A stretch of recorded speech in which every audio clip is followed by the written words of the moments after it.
Clear prop.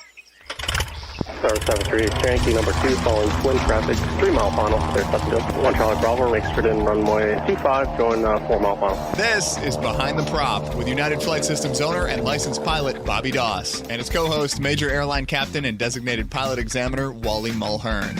Now let's go Behind the Prop.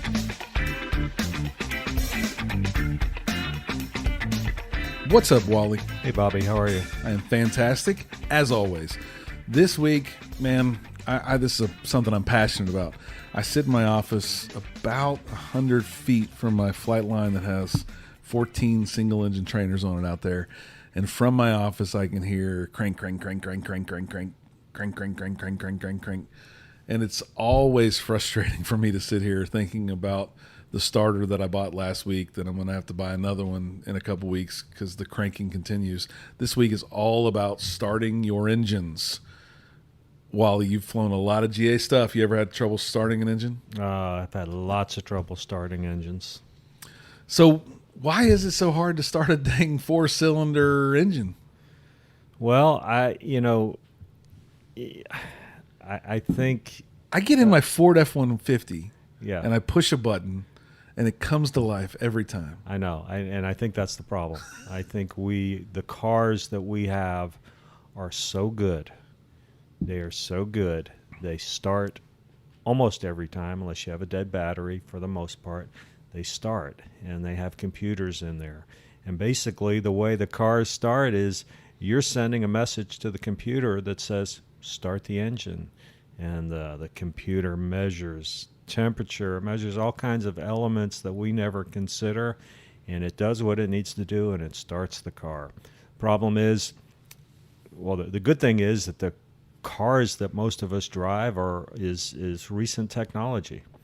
The airplanes that we fly is probably, and I'm probably not, this isn't probably too much of a stretch, that it's 1940s, 1950s technology. Oh, I bet it's even older than that in a lot of cases, really and truly. Yeah. I think the other piece of it, so, you know, I used to work on lawnmower engines when I was a kid, right? I kind of knew what the spark plug was doing, how it got its spark. Yeah. I think I knew what was happening with the single piston that was in that engine. I knew what a capacitor was and how that electricity was stored and used. I knew what a choke was. I knew how to get air and fuel into that cylinder and hope and pray that spark occurred.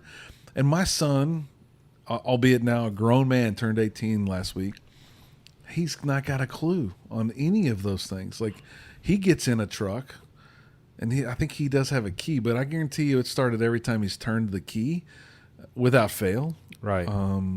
He complains about putting fuel in it. I mean, he's never checked the oil.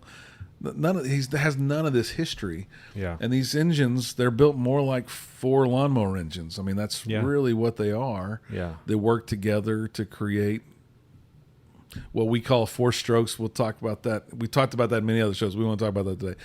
But I think what the problem is that we don't really understand that we are the computer. In a brand new King Ranch pickup truck like mine, it's called a FADEC system. It's a fully automated computer system that's managing everything. Like you said, it probably knows the barometric pressure outside and knows exactly how to mix the air and fuel together to get the perfect spark on the perfect turn. Yeah. But these aircraft engines don't know that. Yeah. We don't know the temperature of the engine before we start it. We don't know, is it above 120 degrees Fahrenheit or not? Right. That would be hot versus cold. Yeah.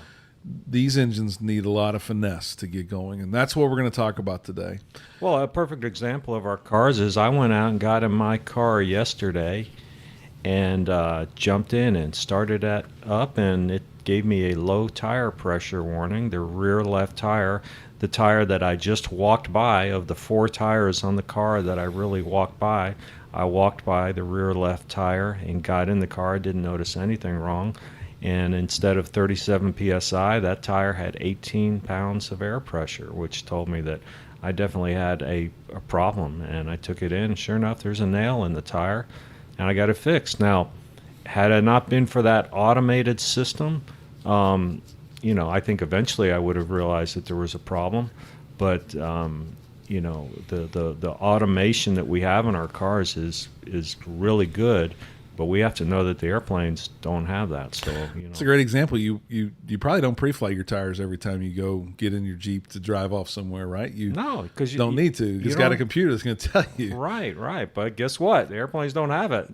We look at those tires ad nauseum and check the pressures with a hand gauge, and we know what's going on in those tires before we take off. Because the outcome would be very different than if you had to pull over and get a wrecker to come fix your tire, right? Yeah. I think as I reflect back to my training a lot around here and how I was trained and how we can make training better for all the students that come here, I think we are babied when we're learning how to fly, right? CFIs are, I don't want to say frustrated, but they have a mission in mind. They have a goal in mind. They've told the same story today, how airspace works or how to start an engine over and over again. And they want to make sure you get some flight time and that they get some flight time. So they're reaching over and they're throwing some switches and they're doing stuff. And they say, see how I did that? Just do that next time. I'm being facetious a little bit, but they're doing a lot of the heavy lifting, right? They might have the mixture halfway in. They might have primed it or didn't prime it. They might not explain why they primed it or didn't prime it. They probably know by nature that the plane just came back because they talked up front with the other CFI who just landed. And they know it's a hot engine. And the time goes by where you're being told how to start. You're not following a procedure. You're not analyzing, is it a hot engine? Is it a cold engine? And lo and behold, you're a solo pilot now. And one of the best stories I have about being a solo pilot, or maybe even a private pilot working on my instrument, I was going on a trip by myself. I'm trying to start the engine. I'm having trouble starting a fuel-injected engine. Might have been one of the first times I ever started a fuel-injected engine by myself. And it finally caught, boom, goes really loud and hard, lots of fuel in those cylinders. And my flight instructor was walking across the hangar in front of me and just starts shaking his head. Doesn't even look, doesn't know who's in the plane. I've done the same head shake 1,000 times since I bought the flight school. And I can tell he's disappointed in me not probably following the right procedure or something. And as the engine comes to life and warms up, I sent him a text message that said, don't forget, asshole, you told me how to start the thing to begin with, right? It wasn't like I didn't have him teaching me, right? So I think it does come from probably bad lessons taught and tricks. And we'll talk through some of those today and hopefully help everybody be better at starting an engine. Yeah. So there are big differences. We talked about car engines and aircraft engines. And the biggest one really is the flow by which the starting process occurs. Let's just assume cars are automatic. Everything that happens is automatic. In a Cessna, well, we'll call it more a Lycoming 4-cylinder engine. In a Warrior or a Cessna, it's got a carburetor or it's got a fuel injection system. Let's assume those really change the way we prime it, or if we need to prime it. The carburetor a little unnaturally sits on the bottom of an aircraft engine so that they can be seen, but that's really not the most ideal spot for a carburetor to sit. Where does a carburetor sit in a vehicle? Wally, do you know? Probably above everything. Yeah, right up on top, right? Gravity works. Gravity wants to work and help that fuel get down into the intake system. Right. So if you think about the way, a little engine lesson again, intake is a system by which on the engine takes the fuel and air mixture and sends it to the right cylinder with a valve system at the exact right time so that the fuel and air mixture goes into the cylinder, compresses, and ignites all at the exact same time, at the perfect time. And there's a lot that has to go involved at the right time for that to work. Timing of the engine, a lot of other things. So the mechanic's going to do most of that work. But you have to realize that you're working with a bunch of knobs and switches to get the fuel and air mixture right into that engine, right? That's probably the biggest thing that you're working on. So a FADEC system in a car is doing all that. It's all completely automatic. And so we need three things to start an airplane engine. We need some fuel, we need some air, and we need some spark. Yeah. And those three things have to be timed up just right. And if they are timed up, we're going to probably start that engine. We've probably all been lucky starting an engine too. And the reason is if there's fuel in there, even if the spark's timed wrong, it's probably going to light the fuel on fire, right? And while we learn about detonation and backfires and all this, those are pretty rare in the grand scheme of things. Yeah. If we can get fuel delivered to those cylinders, we're probably going to start that engine. What lever / knob / thing in the cockpit do we move that helps us get fuel? There's more than one, but let's just talk about all of them because we are the FADEC system. We have to know how to make them all work. What are some of the knobs and levers we might need to turn or push in the cockpit to make fuel get to those cylinders? Well, obviously the mixture. The mixture. That's the big one for sure. What other knob or lever would we push to put fuel into the cylinders? Well, depending on the type of engine, but we might have a primer, and it may be a manual primer. Could be the fuel pump, or it could be the throttle itself. So if we open up the mixture, we push it all the way in, we push the throttle in some. We're in essence saying we've opened a flap in the carburetor, assuming it's carbureted, and we're allowing a little bit of air and fuel to get into that intake system. We prime it. We prime it. What else is there? And I think, again, a FADEC system. Have you ever turned the fuel on your car? No. We never even think about turning fuel on, but we have to turn the fuel on. We have to make sure the fuel is on in an aircraft, right? And so Cessna, there's a fuel switch on the floor that's off, left, both, and right. Right. We got to make sure that's, I guess it's a lever, that lever is in the right position, right? Because if it's in the off position, we can crank all day. We are not going to get fuel to those cylinders. Right. There's also an on-off push button in a Cessna, and we need to make sure that's full in so that we are not starving or cutting off the fuel completely from the engine. So you think that's pretty basic engine, but we got a primer, we got an on-off switch, we got a lever that's allowing us to select whether it comes from the left tank, the right tank, both tanks, or no tanks. We got a mixture control, a throttle control, maybe a fuel pump instead of a primer. That's a lot going on. That's a lot going on for someone who might be afraid of flying to begin with and they'll learn how to fly. Yeah. That's a lot to teach, right? Very and much. So that's why CFI is getting this mode of reaching over and flipping things on and off and priming or not priming. So once we maybe learn how all that works and we get it set to the right way, there's many different configurations which could actually equal the right way. And those are all in the POH. So I think of a cold start, a hot start, and a flooded start. Those are the three things that I would think about when starting. Is this engine cold, hot, or flooded? And that's going to help me start it. So a lot of times when I hear the cranking going on, what do you think it is out there? Yeah, they're using the wrong procedure. They probably flooded it. And a lot of times when I ask students, if it's a student, I ask them, what's the flooded procedure? And normally they don't know. I think it's the last time it was flooded, I was with my flight instructor and they just started the airplane for me. That's normally an answer that I get. Yeah. But the flooded procedure is pretty simple, and we're going to talk through that. But so at the beginning of the day, all these engines are going to be cold and they're going to require cold start. I think the bigger piece that I think about when I think about a cold start is you're probably going to prime it more than you would if it was hot or just finished another flight previous to this flight. So cold start, I'm going to prime it. I think the Cessna says 4 to 6 pumps.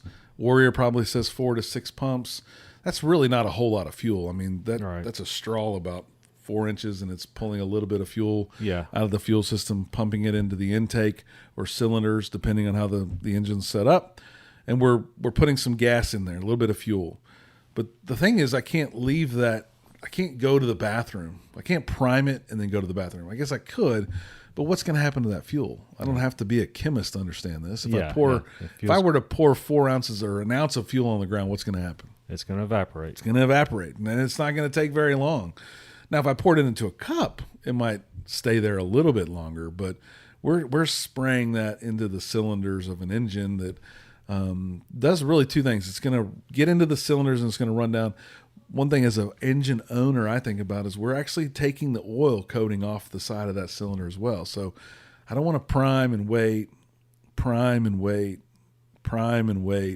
all I'm doing is taking all that protective lubricant off those cylinders and maybe creating a problem that I don't want metal on metal either, right? So Right. prime it and get through the checklist at your current pace and get that engine started would be the goal.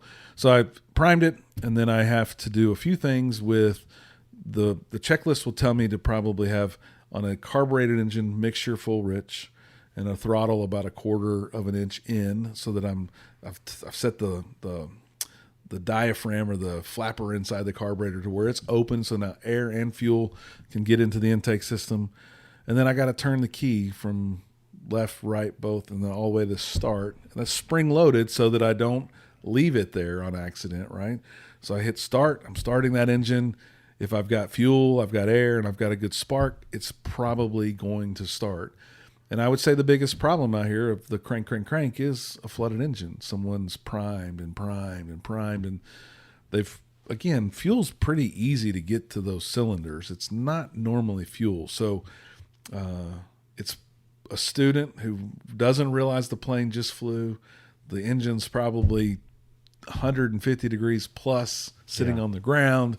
They put a bunch of fuel in those cylinders, and it's just not going to start. And you'll probably see fuel on the ground. And if it's carbureted, you're creating a real risk for engine fire, right? For carburetor fire. And I think we talked about it almost a year ago. What is the procedure? Most people don't know what that procedure is. And that is a big deal. A very big deal. So what would you do if you happen to over fuel prime an engine and you saw a fire on the start of that engine? Wally, what steps would you take? Absent of not having the checklist procedure memorized for that airplane, I would pull the mixture at idle cutoff and keep cranking. That's it. That would probably be the de facto answer and the right answer for most single-engine four-cylinder trainers. Yeah. But if you have the checklist, definitely refer to that checklist. And I would memorize. That's definitely a memory item for me on that airplane, because getting out and watching the plane burn is not a really good option. Please don't let that be what you do, because you don't know the checklist. You're becoming a chemist at that point. You're removing, you're removing the fuel, and that's one of the three components we need for a fire. And by continuing to crank, you're hopefully sucking the flames inside, and you're smothering the fire. Yes, and that is what you want to have happen for sure. And if that does happen, you need to have a mechanic check that engine, make sure that you haven't sucked some air filter up in there, burnt the air filter some, and pulled it into the engine. But hopefully that won't happen to you. And I can assure you, 99.9% of the time, if you follow the checklist in the POH, you're not going to create that problem. Right. What I see happen all the time is I hear a fuel pump come on, and I know that plane just came back, and I'm trying to think is that complacency? Is that some trick that someone told them is going to work? It's very rare that all of our home baked tricks for starting engines really work. Right. It might have worked once, but it's not a replacement for the POH. Right. The person that wrote the POH probably knew better than you did about how to start that engine. And so that brings us to a hot start. On a hot start, the difference really is going to be that I don't need to prime it. Like, it should catch and run a lot easier than it would if it was cold. The common error being there that we put too much fuel into that hot engine, and we try to start it with too much fuel, and then we get too flooded. So if it becomes flooded, there's no real signal other than you might hear a little bit of fluid dripping on the ground when it gets too flooded. But I would say if I primed it 4 to 6, started and it tried to catch, I probably burnt that fuel that I primed it with. Yeah. So I might be able to prime it again. But if it doesn't catch, priming it more at that point without a big gap in time probably won't help the situation get better. Would you agree with that? Yeah. I mean, we've all seen the little saying, the definition of insanity is basically trying the same thing over and over again and expecting different results. So, you should refer to your POH and the checklist in your POH. But if that engine becomes flooded, there's only one way to get that balance of fuel, air, and spark timed right again, and that is to get some of that fuel out of that system, right? And the way you do that, and again, should be something you know how to do from your aircraft, is probably you want to do full throttle forward, full mixture cutoff. That's going to, as you crank, starve the engine of that fuel, mostly pushing air through there, getting some of that fuel out. And as that happens, it probably will catch when that mixture gets right, and you're going to instantly switch those two levers. Right. Going from throttle full to mixture full and throttle back. And that balance will then let the engine run normally. And it doesn't take a lot of skill to switch those two things, and it doesn't have to be instantaneous. But you don't want to run that engine too hard if it is hot and maybe that oil has kind of come down out of those cylinders some. And that brings up a good point, is we have 3 controls that we're dealing with, and we only have 2 hands, okay? So we have the ignition switch, we have the throttle, and we have the mixture.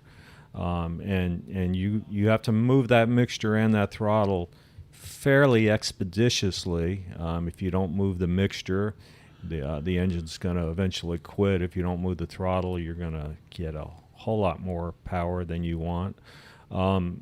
So you have to let go of that ignition switch and then get your left hand over to the throttle quadrant. Occasionally I see an applicant on a check ride, and this is something I always debrief, and I scratch my head as to where this came from, but I'll see an applicant that will use their right hand to start the engine.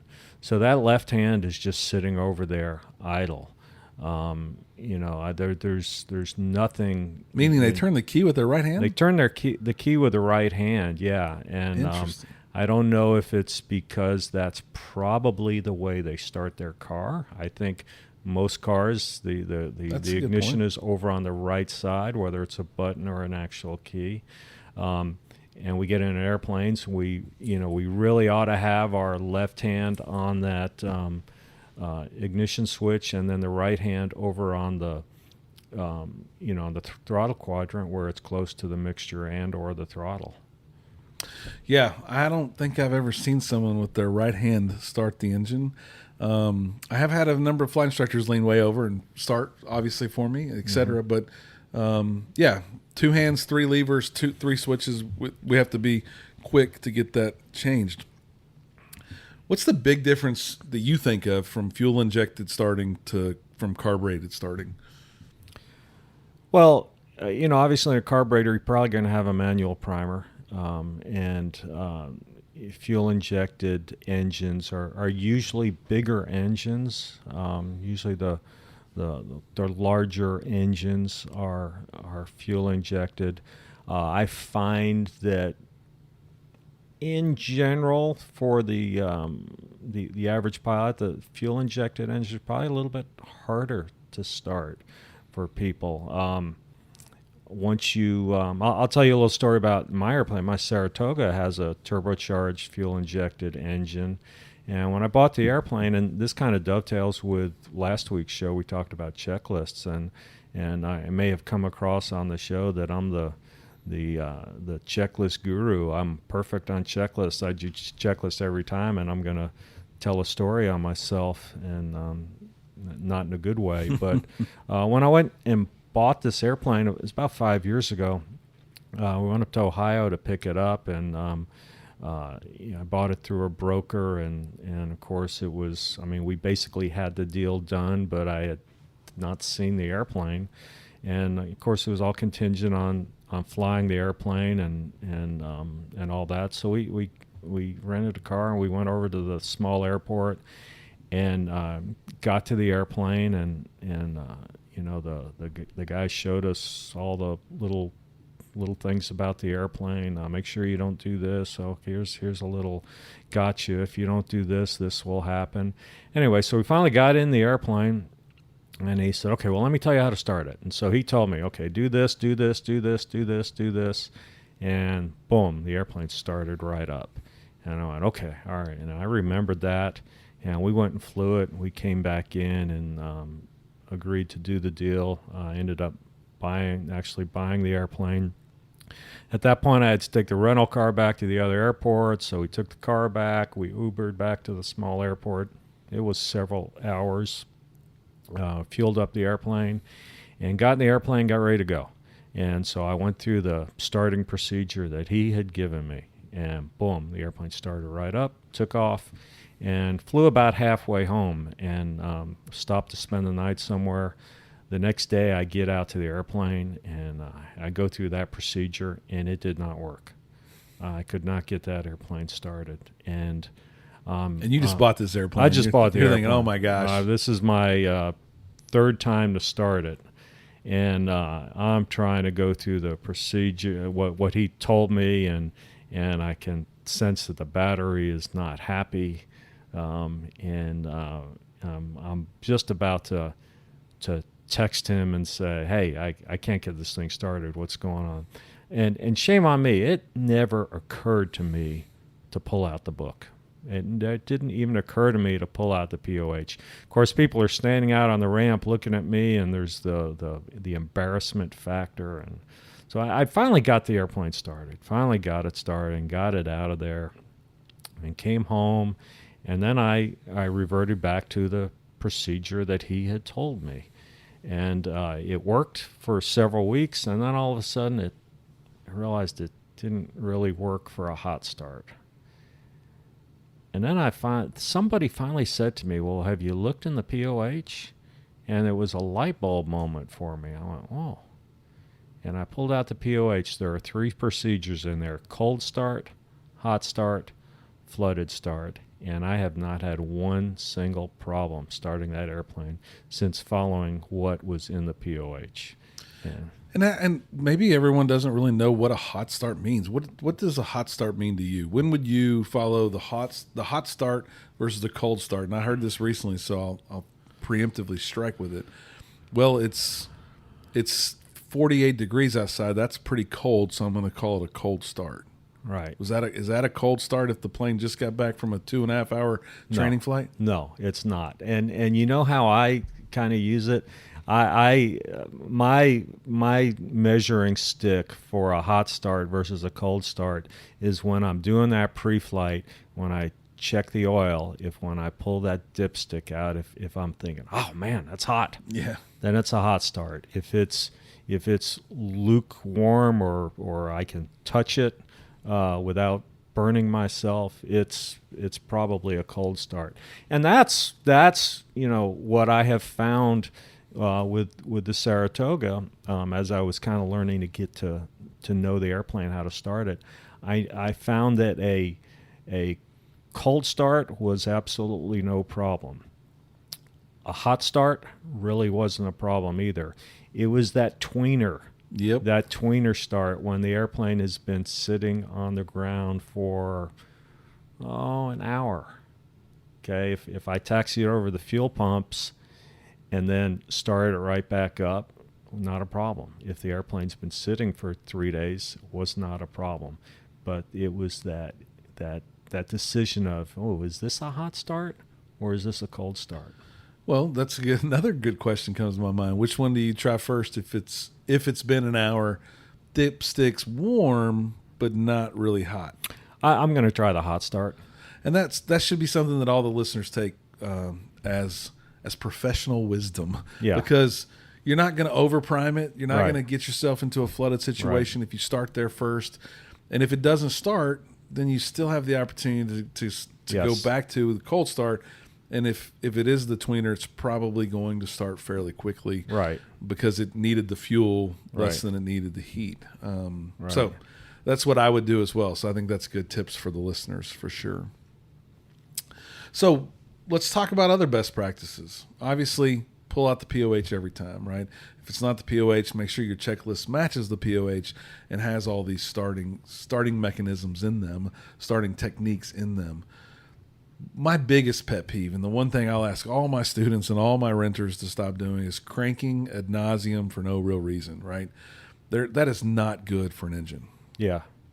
And the reason it's not good for the engine is really the starter. I mean, the starters, while a ton of torque in them and for these planes, they have one little gear rubbing a really big gear.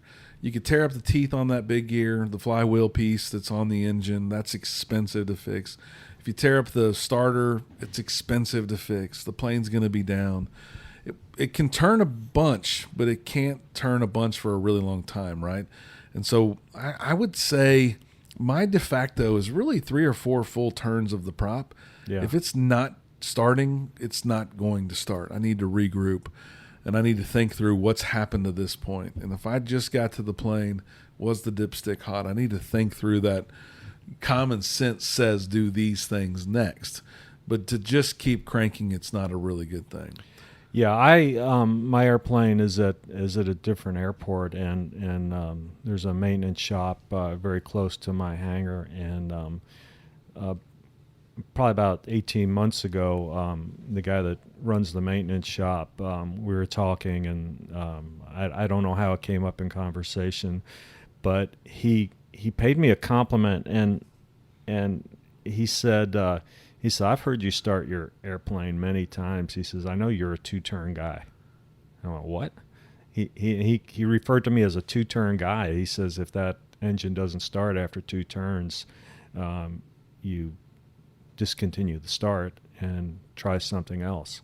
And I never really thought about it until he said that, and now I actually do pay attention. And usually that engine starts within 2 turns around, and it fires up.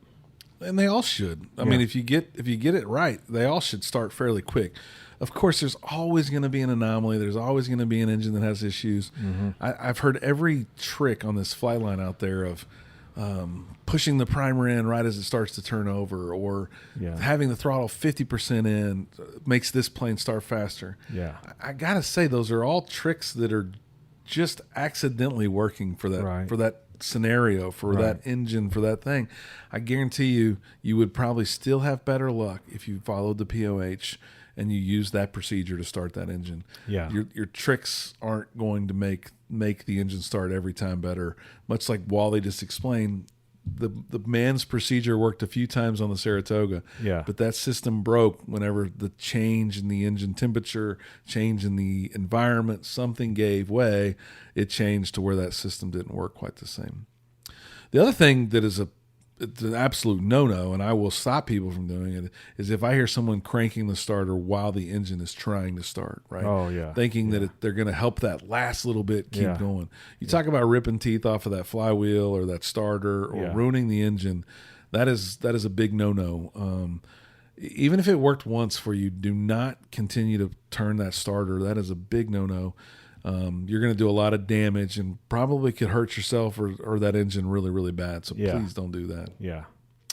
So don't be the guy or girl in the plane cranking away, trying to start an engine, not following the procedure, maybe having the mixture out, having it start for just a second and then stopping and everyone yelling, checklist, checklist, checklist. I've seen that happen on the ramp. I know people have got an engine going and it died because they had the mixture out or had the fuel switch turned off. Follow the checklists, know your procedures, read the POH for whatever plane you're flying, and be aware of what the right steps are to start that engine, whether it's cold, hot, or flooded, and you will become a better aviator for sure. Anything to wrap up with, Wally, as we close out this podcast? No, I don't think so. All right, everyone, as always, fly safe and stay behind the prop. Thanks for checking out the Behind the Prop podcast. Be sure to click subscribe and check us out online at BehindTheProp.com. Behind the Prop is recorded in Houston, Texas. Creator and host is Bobby Doss. Co-host is Wally Mulhern. The show is for entertainment purposes only and is not meant to replace actual flight instruction. Thanks for listening, and remember, fly safe.